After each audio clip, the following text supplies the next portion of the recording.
Hi guys, I know I haven't posted any videos for a while, but this one should make up for basically lost times and whatnot. But the story, or I'm going to be reading you guys a story, and I hope it goes well. And I hope I don't hurt your guys' ears too much. But the story is called Getting Back on Your Hooves by Kendell. I will be putting the links in the description with his DeviantArt and his other site that he uses as well. So I will also be putting the chapters in as well. So if you'd like, you can read along or read ahead. It doesn't really matter. Anyway, let's begin, shall we? Chapter 1, Unexpected Encounter. Well, it's nice to be back in Canterlot. So much has changed, Twilight said as she continued walking, excitement in her voice. Sure, she'd been here a few times since she'd moved to Ponyville, but this was really the first time she'd been there just to relax and reconnect with her roots, as opposed to a party or being called to save the world from ancient evil that escaped its prison. She remembered Rarity's friendship report after Twilight's birthday. Don't be ashamed of your roots. That's what had compelled her to come do a little reconnecting with where she'd come from. Isn't that right, Spike? Spike? She asked, looking back at her assistant to see him falling quite far behind. Spike panted, struggling to keep up. Yeah, Twilight? He panted, stopping to catch his breath. Can I please ride on your back? He asked, unable to keep up with the excited unicorn mare. I know you're excited, but I can only move so fast. Twilight stopped and turned around to fully face him, getting a slightly embarrassed look, realizing in her excitement she'd forgotten Spike was just a baby dragon. Sorry, Spike. I've just had a great day, Twilight said, horn lighting up with a pink glow, which surrounded Spike and floated him up, gently setting him on her back as she continued on. What's next on the checklist? Spike took a moment to catch his breath. Thanks, Twi, he said, taking out a checklist. He couldn't help rolling his eyes, though he smiled as he did so. Who makes a checklist to plan out relaxing besides Twilight?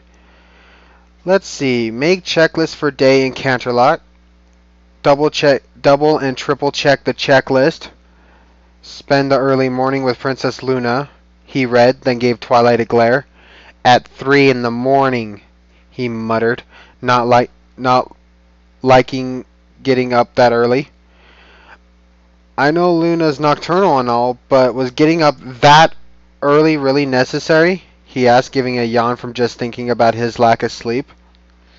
Yes, Spike. I don't think Princess Luna would have liked it if we disturbed her in the morning while she's getting ready for bed, Twilight said, walking around the road. A pony nearly bumped into her, but changed his direction in a hurry. Twilight looked back. He was long gone.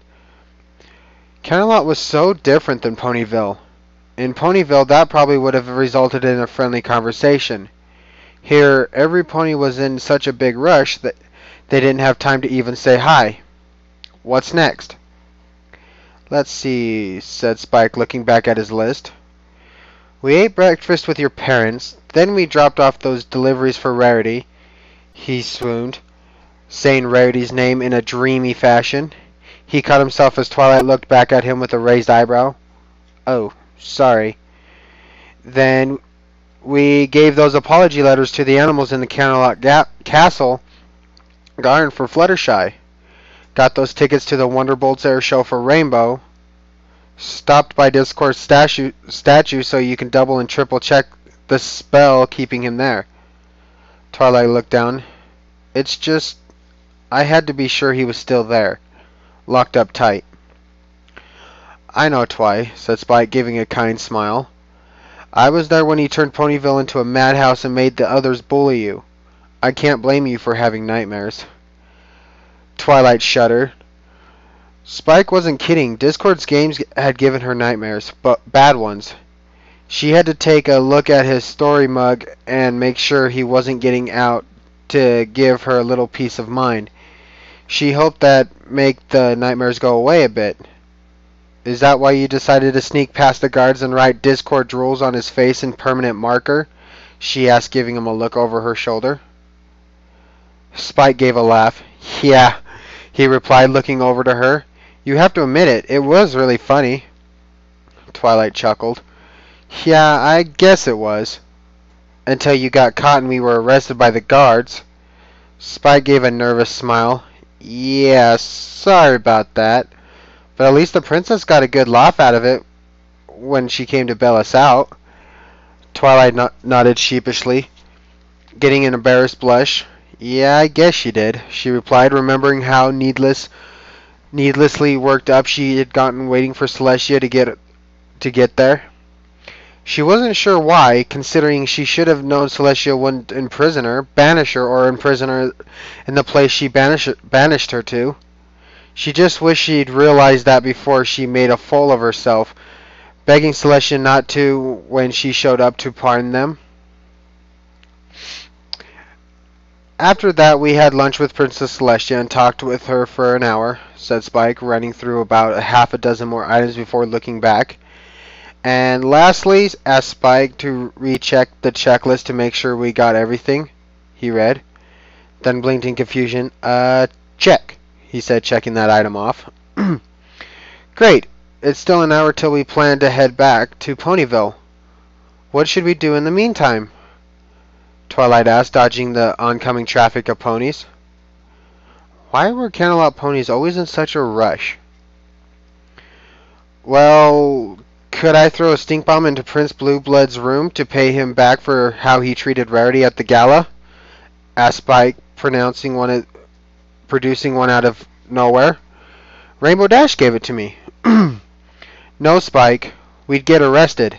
Again, said Twilight, imagining Celestia's face if that happened. Even if she did laugh it off again. Twilight didn't particularly want to have her mentor bail her out twice in one day. I think we should just go home, Twilight unwillingly said, though she was getting a tad homesick for Ponyville, and with the stink bomb in hand, she didn't particularly trust the little dragon not to use it. But when did he get it? She wondered. He didn't have it when they left Ponyville. And that was the last time she'd seen Rainbow Dash since then. She got the feeling maybe one of their friends was around, particularly a certain rainbow-haired Pegasus with a love for pranks. Spike grumbled, putting it away. Fine, but you have to admit, he deserves it. Yeah, but it's illegal, Spike, said Twilight, looking around to see if Rainbow Dash really was around. Then Twilight saw something else. A homeless mare on the side of the street. The poor thing laid under a blanket, only her light blue tail and unicorn horn exposed. Her fur was mangy and filthy, enough to show she hadn't bathed in a long time. Twilight frowned. She'd often forgot that, despite the princess' best efforts, there were still some ponies suffering in Equestria. Not many, but some.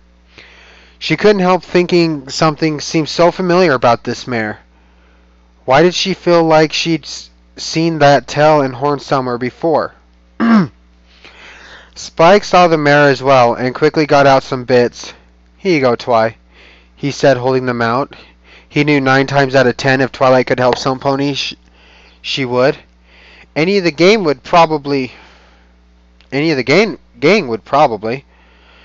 When he thought about it, the mare seemed vaguely familiar to him as well, but he couldn't quite put his claw on it. Thanks, Spike, Twilight said with a small smile, and took the bits with the telekinesis spell.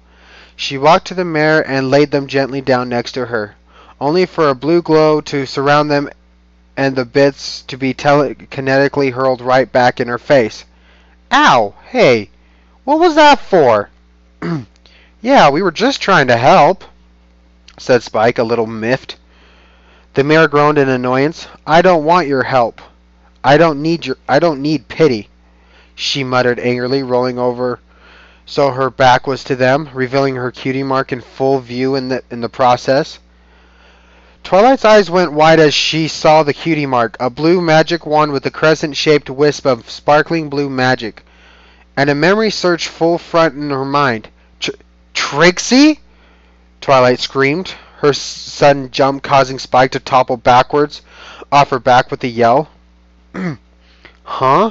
Asked the mare, throwing the blanket off and looking up.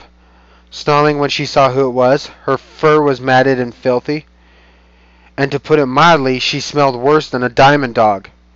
But there was no mistaking her. The blue unicorn before Twilight was definitely the great and powerful Trixie. Oh, it's you, the mayor said, giving a glare. Come to show up Trixie again, have you? Spike growled. Hey, watch it. If it wasn't for Twilight, you'd be in Ursa's dinner right now. Spike! Twilight angrily shushed Spike, not wanting to make this worse. Her anger faded into sadness as she turned back to Trixie, trying not to put a hoof to her nose at the smell of the filthy mare. No, Trixie, we were just passing by, and I never meant to overshadow you. If I had, I'd have done it when you were issuing open challenges to all of Ponyville. In case you didn't notice, I was trying not to show off. Trixie gave a sigh. Point taken. Now, what is it you want? Well, for starters, what happened to you? Twilight asked. She had guilt inside her. Was Trixie like this because of what happened in Ponyville? Trixie looked down then growled. It's none of your business, she said, turning away. Trixie doesn't want your pity.